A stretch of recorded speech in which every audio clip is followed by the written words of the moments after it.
Hi guys, today we're going to go on where to look in self-defense. In self-defense, in martial arts, in any sports, coupling of what you perceive, your perception and action is crucial. And we have to understand this because the thing is that if we stay like focused that, okay, now you have to look me in the eye and make the defense, there is no way you're going to catch my kick coming in. The same way as saying that, okay, I will now start to hit you to the head with this hand, and you start looking at the hand all the time and just make defenses. And all of a sudden I'm punching with the other hand. Yeah, but that was not the contract. That was not what we agreed on. Yeah, but I changed my mind. What is needed in self-defense and martial arts is try to figure out the whole picture, what is in front of you. And if we focus our eyes, let's say, to a hand here, we will be missing, some other elements of the movement. Look at here. Here's the TV. Here's the TV. TV is on my chest, and you can pretty much make the defense. What about when you enter the situation and you are in the middle of, reading something and you get scared? You're like this. How to focus from here, what is happening, to here. That's the tricky part. To exercise this, there is really nothing else to exercise except for the things that hey, okay, look here and now look here.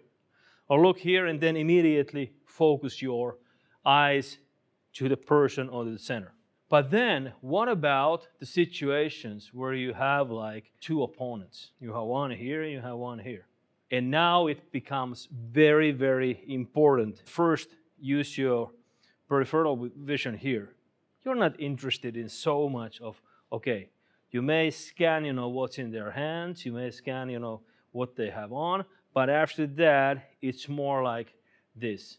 And of course, immediately you will try to make the persons to be in one line, as ass kicking is also customer service business, one at a time, please. So it's going to be a lot easier. But to practice that vision stuff, we can make exercises like this. So now, Hedi, I will start to make a punch with this hand, and you just make a defense and counter with the other, okay?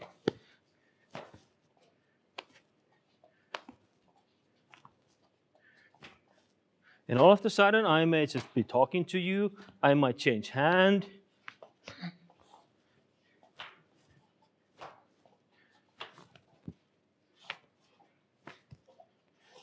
Or I may change it to kicking. Very simple drill, which has a little bit to do with defenses, because we are very, very close, but much more to do with your perception and then action of getting to the desired end result of not getting hit and the other person stopping the attack. Do these drills. Just, imagination is a great tool. So thinking of this. Low light situation, the same thing. Using a peripheral vision as to do things. And then focusing on here, not to here. And it is very, very natural to focus on a hand, especially on a knife, but then you have to sort of like see through that. If there is a knife there, there is a knife there. But what the knife is doing is, it's of course much more important. Now, hit like, hit subscribe, follow us for more.